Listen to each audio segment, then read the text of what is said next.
Hello, I'm Brenton from the Bearded Gamers podcast, and this is going to be an unboxing video for X-odus Rise of Corruption. I say an unboxing video, I've already kind of opened it. What I mean is more of a what's in the box video? Right. Trying with the title there. Anyway, the idea, this game is a 1 to 4 player game which lasts around about an hour and a half to 2 hours, obviously depending on the gaming group that you are with. And this game was made by Board Game Inc. It was on Kickstarter sort of midway through last year. I was quite lucky to get myself a copy of this. In this game, you are humanity's last hope as you go through the galaxy trying to stop the corruption represented on the box here by this lovely ship here. And the corruption are basically going to look to devastate all of mankind. So you have to find the predecessors' power boxes. These are like little keys of pure power. If you get 4 of them into the rift, you can close it for good and stop the corruption from taking over. Obviously, if you are unsuccessful in that, all of humanity will be doomed.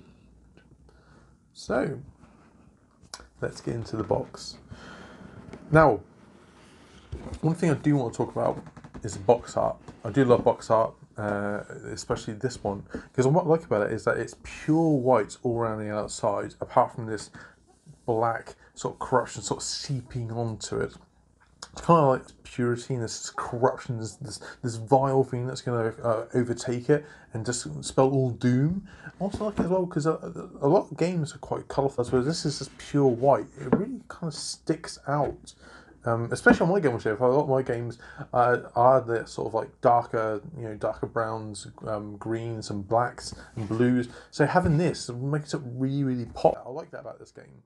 First off, you've got a rulebook. Now this rulebook is 23 pages. There's a lot of rules on how to play the game. It's not overly complicated as such. It is one of those games that you're going to have to sit down, read through the rules, then almost do like a test run before you can probably like get into the actual body of the game. Yeah, so it's 23 pages, but it's not too badly laid out, I've got to say. There's your rulebook.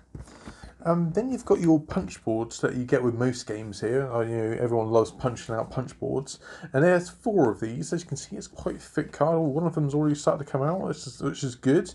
Especially in regards to this game, one thing they did say in the Kickstarter updates is that some people have had some problems where the film on top of the cards has sort of come away from the cards. So they did recommend that before you pop these out, just to go through with a knife, just to make sure that your cards are safe and whatnot in regards to popping out. I have gone through and popped out a couple of them. That is one of them. So as you can see, it's a nice thick card. So that's going to have a good amount of wear and tear on it. So you can see there you've got these are your exploration tiles here. So these ones are your corruption cards, which represents a dark menace that's just taking over. You've got scrap tokens, which is like money in the game. So you've got ones at 3 points there. You've got ones at 1 point on there. These are your hull tokens. These represent your health. They're white on one side and they are red on the other. Another card's popped out there. These are your avatar cards. Now there's 4 of them in the game. They're the elite enemy that you will be facing. So these are standees in this game. And standees are a little bit, I'm unsure about standees if I'm honest. Because standees are good in the fact that they reduce the cost of the game. But if you've got too many standees, then it feels a bit like, like I want to know what I'm looking at. And if all standees are the same, and these are all the same, like they're all, all these standees are going to be this sort of rectangle with the corners cut out. The artwork on them is nice. If you've got a lot of them on the board, you can kind of lose what you're looking at in that regards. But thankfully, there's not a lot of miniatures in this. Well, standees, I should say, in this game. So you're not going to lose them too much. So as you can see, working way down, you've got other tokens there for other components. So you've got corruption tokens, which will overlay onto the game. These ones are ally tokens, which are allies that you can come and help you in your task. These ones represent your energy max meters, but I'll go through that when I come to the game boards. Again, these are more exploration tokens. Blue ones represent ally locations, so you go into these locations, you're safe, there's not going to be enemies there. Avatars can come into, but generally speaking, these ones are safe for you. And these are standees for your main characters here. So you've got 3 there. There's 6 different ships that come in. I'll go through them when I've come to their character boards. You've got wormhole tokens on there, which can be additional wormholes that show up. You've got your energy tokens. You've got action tokens as well. You've got one there. And then you've obviously got your enemy territory, so orange ones, there's going to be the enemy ships in there, there's going to be enemy locations. It's going to be quite difficult for you to fight, and so you have to sort of really build up your resources in order to combat those. Okay, so these are all nice pop out. I mean, like I said, just be careful when you're popping them out. I have popped out some of these already, but like I said, nice thick card. So, going inside, and this is one of the things I really like about this game, really appreciate about it, is that if you look here, you've got indents for your different systems, and they fit in there quite nice. They move around a little bit, so they're not too tight that you're going to have to try and rip them out almost. And there's a little bit underneath it, so you can store more tokens underneath it for the game as well.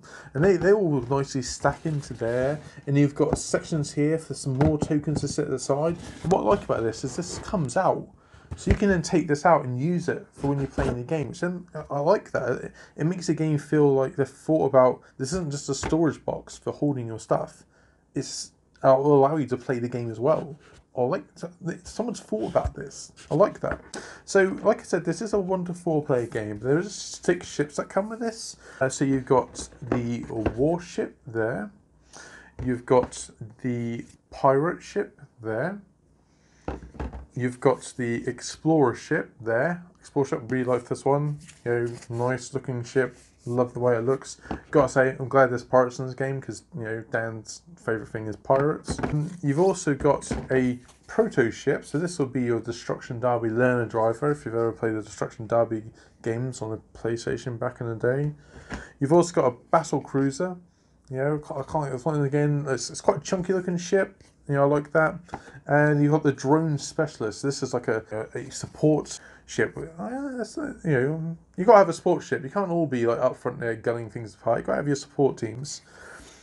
These boards are double layered, so you've got two layers of card there, again, quite thick. On the back, you've got this giant piece of artwork. I do love the artwork in this game. It's really beautiful. And then next to it, you've got a little description about what your ship is, like just a little bit of background and what its role is. So you know that when you get your guys, like, well, what is my role within the team? And I suppose in a way, once you play it a couple of times, you can get and learn what the roles are and kind of build a better team in order to fight the bad guys.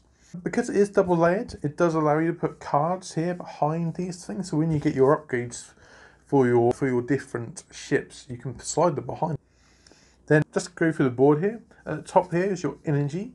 So you've got 2 energy at the start there. The part of in red lines, that's where you put your max meter. So this guy here, the drone specialist, has 2 energy. He always starts off, well, 1 energy I should say. He has a max there, but you can spend scrap to upgrade that. Down here is your actions. So this guy here has got 3 actions. So he's got 3 action slots. He's got 7 hull. So that's where he'll be able to pop out these little tokens here. So you got white on one side and red on the other. White being active and everything's good. Red being danger. Here you got your dice. So this guy comes with 2 yellow dice when he's a support character. So you'll put your dice slots in there.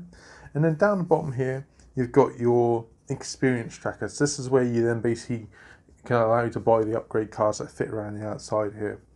And the experience points, you start with 1 experience point there, and as you gain another experience point, you obviously move it 1 over, and then carry on, take it to your 6th one. That also tells you down below there what your requirement is in order to actually get this upgrade. So for this dude, when you use a repair action, you get an experience point. So, you know, he's a support character. He's your medic of the team, I suppose. So the more repairing he does, the better it is for him. For this guy, it's whenever he forms a fleet. So in the game, you're all sort of individual ships, sort of going out in your different ways. But this guy, you can also team up, which is beneficial because if you team up, you're better at completing tasks. But obviously, you're not exploring as much of the board, you're not finding as much different things. So it's kind of see if you want to go alone, you can go alone. If you want to team up, this guy's a good one to team up. All the other ones have got their own special abilities as well, such as the warship. Surprisingly, his ability is that every time he defeats an enemy, he gets an experience point. It comes with two red dice. Red dice being really good at combat. So they all have their own different abilities, different hull scores on there. Moving on, we have the the turn tracker board. There's two sides to it, two different levels. I believe this one's for 4 players, this one's if you're playing 3 players. The idea is you put your little red cube in there, and every turn you advance the turn tracker towards the corruption. Now you want to make sure that you complete your task before you get there. Now on this board, if you hit the red square, then an avatar, which they will come out, and your enemies will get more dangerous as well. And then around the outside, there is the precursors keys, which you'll put a little token on each of those slots there. You will have a card down below which tells you what you have to do in order to get that key. So that will be sitting around the outside there. Okay, so going down, so this is all within this compartment here. Again, I like this because it's nice and firm in there. Also down the side here, there's a nice little grab part. You can actually take that out.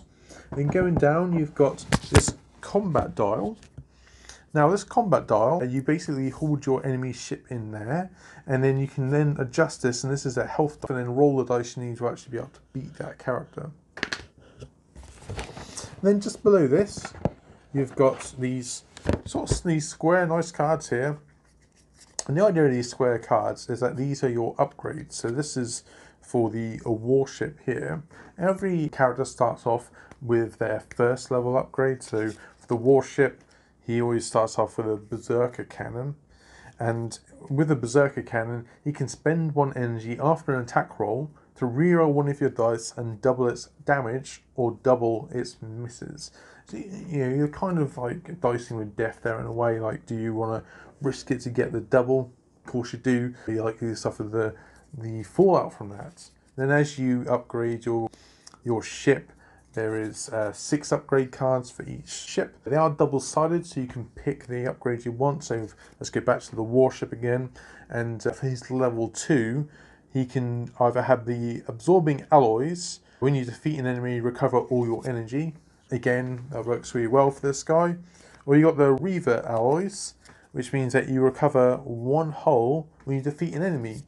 So again, like, what is your aim with this guy? Like, there's a lot of different ways you can upgrade your character in that regard. So each of the upgrade cards, apart from the first one, have 2 sides to it. So there's a lot of different things, different ways you can build up your character.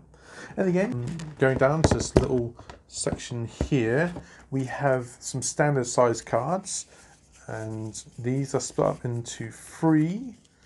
So first off, we have summary cards. Do love a summary card. There's a real benefit to having these because even if you know a rule, even if you know a game, you've been playing it a number of times, it's always nice to have summary cards, sort of go through some of the parts of the game that you're going to be hitting up a lot of times. So your first one, and there's 4 of these, obviously for the 4 players that are playing. The first one tells you what all the symbols mean. So I'll run through all the symbols mean and what's, just a general rundown, so you can just easily go, oh, what does that triangle looking thing mean? Oh, it's a hull. Great, awesome, I know what one is. The other card that you have is an action card. So it goes through all the 8 basic actions that you have available to your characters, and kind of what you need to do in order to do that. Again, very, very helpful because when you're playing a game, you don't want to keep flicking back to the rule book and going, what page was that on? Okay. Working my way down, we've got the ally cards. Now this is again where this artwork comes in. It's so beautiful. So each card has different artwork on it. Don't worry, I will do some close-ups of these towards the end of the video, so don't worry, I will be able to show you more of the cards, sort of in a better look really. And what I like about these cards, and they do it on all the cards, is that they have a name at the top sort of left-hand corner, and then they have all the different things that you can do with this card. But the artwork in the background has this like overlay on it of what you would see if you're looking through a ship's computer at what you're looking at, which I like. I really like that. But it has that whole sci-fi element. You can imagine you're on Luke Picard on the Stargate Enterprise, you're looking through this ship, you're seeing all the stats of it and what on the side. And I like that. It's an extra layer to go, like, they haven't just gone, here's a picture of a ship. They've really kind of thought about that. With your allies, you have the sort of ally tokens that you can put next to these guys. There's generally only 2 of these in each game, and there's 10 cards here, so there's a lot of variety in that regards. And these allow you to trade with them to buy upgrade cards, which I'll go through in a second. Or you can get precursor technology, which are very, very rare but very expensive. Or they also allow you to do like a one-off ability if you're in the system that they are in there with. So during the action phase, reveal up to 3 systems on the board once per game. So this one is only a one-off one, so it basically means you're allowed to reveal 3 additional systems around any particular area. That's pretty cool. So yeah, they're your allies. Then working my way down, we have the enemies. Now 16 enemies of levels 1 to 4, 1 being kind of easy, 4 being more challenging. And there's 4 of each, making up a total of 16 cards. And what I do like about this is that all the artwork on them is very similar, but it's actually not the same. So each level has similar artwork for that sort of level of ship, but they are all slightly different. So in the top corner, it tells you what kind of ship that is that you're fighting. It also tells you the level at the bottom there. So when you start the game off, you can be fighting level 1. So as the game goes on, you'll be working your way up to that level 4 tier. And each card has their hull points. This one's level 2. It's got 11 hull points. And it's also got 2 shield as well. Now the way that combat works in this is that each time you fight a enemy ship, you roll your dice and you do, say for instance you roll a 5, you would then remove off their shield to then do damage to it. So in that, for the example I just gave you, you would only do 3 damage to it. And then each enemy has their own special ability down below. So for this one, is if you disengage, so if you run away from it, then this ability kicks off, which is shuffle the next 2 enemy cards from the reserve into the deck. That's quite nasty, that is, because the reserve deck is always going to be stronger. You can have ones where if you roll miss, then you suffer additional damage on top of that. Yeah, there's a right little mix in there. And then lastly, in this little deck of cards here, you've got the avatar cards. Now these are the sort of specialist baddies. These are the ones that you kind of really don't want to go up against until you are properly kitted out in the game. They have such lovely names as Dissemination and Revenge. And with these guys, they're going to have like really high health and really high shields. So for instance, this chap here has got 24 health and 4 shields. He's really, really, going to be a tough cookie to crack, this guy is. And also their abilities are also quite dangerous, so they tend to rely on you missing them. And so if you ever roll a miss, you permanently discard 1 of your hull points. That's nasty, that is. Especially as combat is either you go in and you fight to the death, or you go in until you disengage from that combat. So yeah, that's gonna be nasty as. Now you've got some plastic standees for your guys. You've got clear ones for allies, and black ones for enemies. There's 6 clear and 4 black in them. So, but I like the fact that they've thought about how it's going to sit in the box. They haven't just gone like, well, here's a little tray, or here's a a baggie. They thought like, hey, that easily slot in there. I like that. So there's a lot of thought gone into that. Moving on to the dice. So you have there's 3 colours of the general dice. So you've got, let me just get an example out. Ooh. So you've got red, blue and yellow. Now red is your combat dice, so these ones are the ones that do a lot more damage to your opponents. They tend to have more of the hit symbols, which is white on this one, and they have less of the energy ones, which is the yellow lightning bolt, as you can see there. So the energy ones are more for like abilities going off, whereas the hits are more for actually doing combat damage. And you can also see that each dice, no matter what colour they are, always come with 2 misses on them. So when you roll through your combat, you would roll your 2 dice, and if you get a miss, then you suffer hull damage. If you, whatever else you roll, you obviously do the damage correspondingly.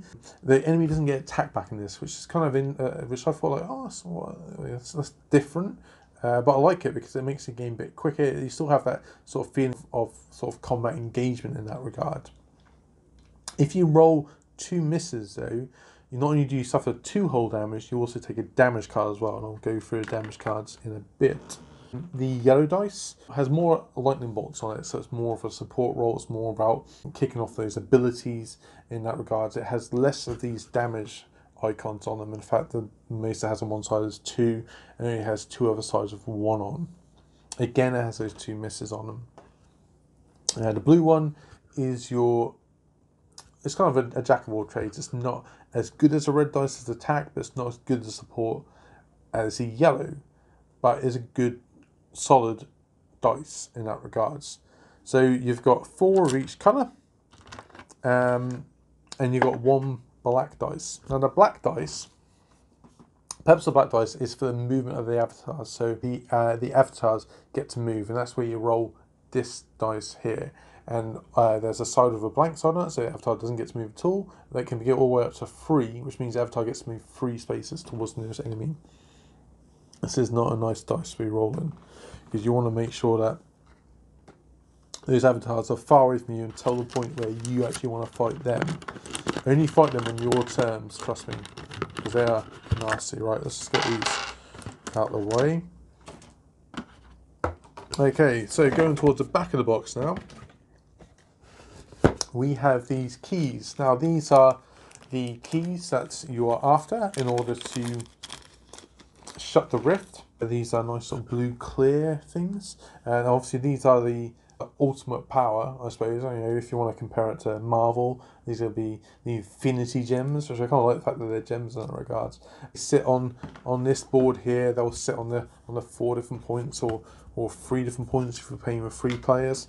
Yeah, so you know, they're quite nice, and they can sit in there as well. And then you've got a stack of little cards here. Now these are split up into 3 decks. So first off, we've got the ship modular. Now these you come across whenever you find allies, or you could end up finding them at certain locations. If you find them at allies, you'd have to buy them with your scrap, or you could even find them at locations and you can get them for free. Now they've got a value at the bottom there, which tells you how much scrap, if you are purchasing them, how much that will cost you. And that will tell you what the car does. This one here is a basic repair drone. Show you that. There's no fancy artwork on this one, but you know, you don't need artwork on everything. So when you repair, you can spend an energy, and when the ship recovers, you get 1 additional hull point back. So, and you know, a lot of these cards have got, there's different types of ones. So you've got energy, which obviously you need to spend an energy in order to activate. You got consumable, which means you have to discard, but you get the benefit of it. So if this one's an emergency repair drone, so you basically discard, you get 3 hull points back. Boom. And you also have passive ones, which are always in effect. So basically, this one allows you to, during a detection roll, you only roll 1 dice, which is actually really good. So when you go into a new system, if it's an enemy system, you'd have to roll to see whether or not they've discovered you. Have they found you? You normally roll your 2 dice, but that one allows you to roll only 1 dice. Very, very helpful, that is. And the second lot of small cards you've got here are the precursors engine upgrades. Now these ones you can either find at locations, again I'll go through some of them here, or you can even buy them at ally ships. Again, they work the same sort of way in regards that you've got the scrap total at the bottom there. It tells you what you need to do. All these ones are consumable, as in you discard it, you get your 1-off ability, but because these are precursors technology, as in the ancient technology, they do tend to be quite powerful. So this is a Reaver sacrifice. All the avatars target you until the end of the turn. So it's like you can sacrifice yourself in order to save someone else. Maybe on the last turn when all the avatars are going towards the rift to try and destroy it. You can like go, no, we're not going to do that to save pal. So again, these are quite cool, and there's quite a few there. To go through this, there's quite a lot of variety in this game, which I like. Then you got your damage cards. So these are only drawn if you roll 2 misses. So when you're rolling your 2 dice, or if you end up getting more dice, every time you roll 2, you draw one of these cards and you would suffer the ill effect on it. So for instance, I've got one here which is destroyed repair arm. You cannot repair. Boom, done. Like, I mean, if you're the repair droid, yes, you're a job really, isn't it? Like, so this one you can't repair, and obviously while this is in effect, you cannot do the action on this. But at the bottom there is a scrap token there, which basically means that if you pay that amount of scrap, you can get rid of that ill effect on you. So, you know, there are the ones ranging from 2 up until level 3. So there's different effects that could ail you. So for instance here, damage repair arm. Your repairs cost 1 additional scrap in order to do. So again, you don't really want that. That's quite nasty to actually have those other effects on you. Okay, so working my way down to this last component box here. We've got a little bag of cubes here. So you've got 10 clear cubes, and these are placed on locations where you have this symbol here, which represents the fact that there's something of interest at that location. What is it? What could be there? So you basically put one of those cubes there to say that there's something there, and then at a later date you can come back and you can always do a little search and have a little look, check it out. You never know, could be something there of interest or not. You've got your 4 black cubes, which are cubes for your experience. So obviously you'll start off on level experience 1. You can then use these to track your experience as you go up. And then your red cube is a corruption meter. So you place that on your corruption board in these little indents to represent the impending doom. Okay, so lastly, on to the last 2 sets of cards here. So we've got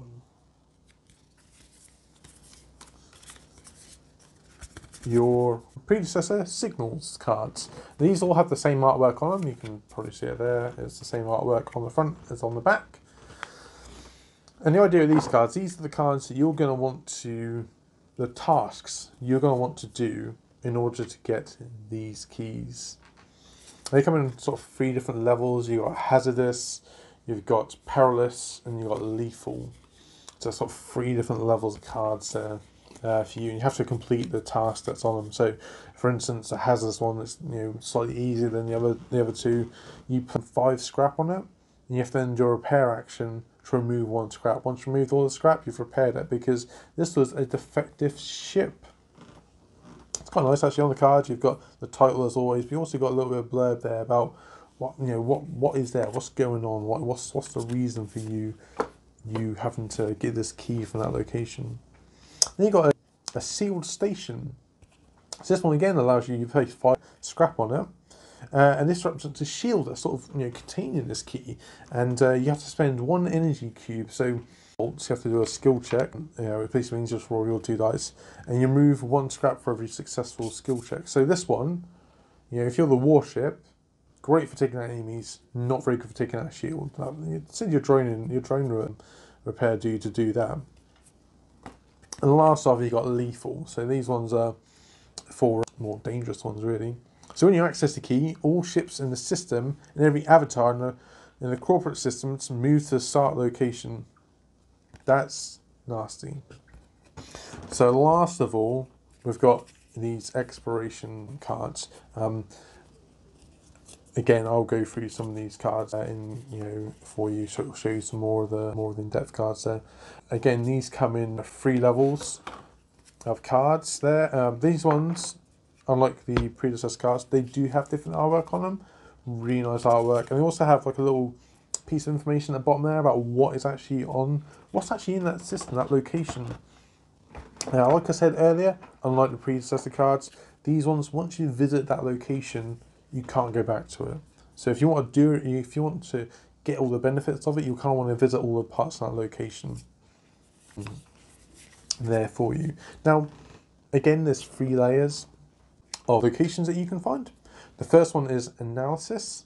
So analysis are like 3 different things you can do at a location.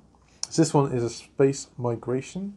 The mountaintop offers a real scene as a giant space creature flies overhead. While the observatory is using its drones to gather data and readings.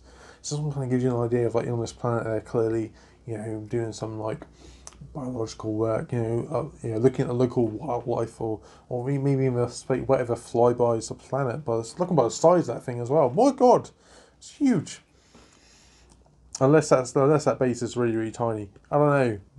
Either way, it could be either things. So you've got 3 different things you can do on this location. So you've got to access the observatory mason log, so you can spend an action to do that, which allows you to get an upgrade for your ship. If you're by yourself, you obviously only get the one upgrade. If you're part of a fleet, in this regards, you'd have to choose among the fleet who gets that upgrade. Draw a card, and then you go, who would be best suited to get this card. Then you've got the assisted drone collecting samples, so you can go and help that drone. And if you help that drone, you then get to reveal 4 different areas on the board, which is actually quite good. So in this game, you can spend an action point to look at a location, or you can spend an action point to jump to that location without looking at it. But this one, just for one action, you can look at 4. You can look at additional 4 locations. That's really quite helpful. Then on these analysis ones, there's always a different location, a speciality. Your specialities are rogue, combat, and specialist. So depending on what your warship is, the warship is combat based, so it has a combat specialist area. The exploration is a rogue, whereas the drone supporter is more a specialist. So in this location, if the drone guy was here, he could study the creature and gain experience points. So that's quite good. So if you are by yourself, then you can visit each one of them, whichever order you want to. But if you're part of a fleet, then you could decide to only visit one of them, or if you could each go to a different one, or you can go to some of them together, or you can even visit all of them by yourself, or as many as you can. But you can't visit the same location twice. And once you've done with this card and you've moved on, you kind of go back to this place that's lost to you. So then you've got warning cards. So this is Avatar Remnant. So with warning cards, the idea of these ones is there's a problem going on, and you've got a choice of what you can do, but you can only do one of them before you have to leave that location. So this one, again, you've got a rogue. So there's a rogue location. So for this one, if you're a rogue, you can do that special skill, which is get close enough to scan the ship, so you can get close to this avatar. Sorry, that was there. And if you do that, you can get an experience point, or you can access the avatar logs and travel records, and you can then get some additional upgrades for your ship. Obviously, if you're part of fleet, only one of you gets it. Or you can access the avatar logs and travel records, and you can then get some additional upgrades for your ship. Obviously, if you're part of fleet, only one of you gets it. Or you can do a skill roll. If you're successful, then you prevent the avatar's movement this turn. That's actually quite handy. But if you don't, then they get an additional movement this turn. Nasty. But, like I said, with the other ones, once you visit the cards, that's it, it's gone with. And with those ones, it's only one location. Then finally, you got the Cultist Ambush. I quite like this card actually. It's got 3 cultist ships sort of gunning out of a rift. And the flavor text has got niceness as well. So you respond to a stress signal only to see cultist hunters emerging from the rift. You have to blast them if you want to prevent the rift from fully forming. So it's like another rift is open up. Oh my god, what the hell? So you have to do a skill check with this one. Again, this is one of the ones where the warship is actually quite good at this one. So with this one, you have to get 2 successful hits. This is the warship's jam, this is. So you have to get 2 successful hits. If you do, you blast the cultist ships and a rift. Great, so nothing bad happens. But if you're unsuccessful, then the rift opens up. So there's another rift opened up on that location, and you suffer one of these disastrous wound cards as well. That's not good.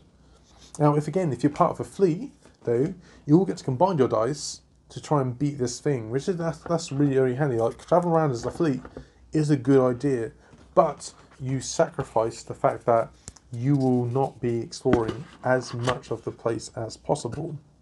So it's kind of a dice up in that regard.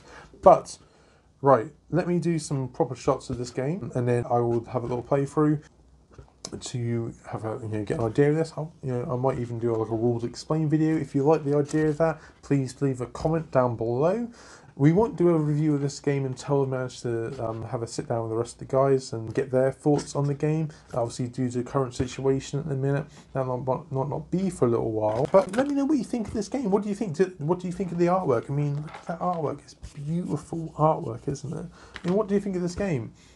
We also do a podcast. It comes out at sort of start of every month. We've got a Instagram page. And we've got a Facebook page. So yeah, please check them out and let me know what you think. Thanks so much. Bye-bye.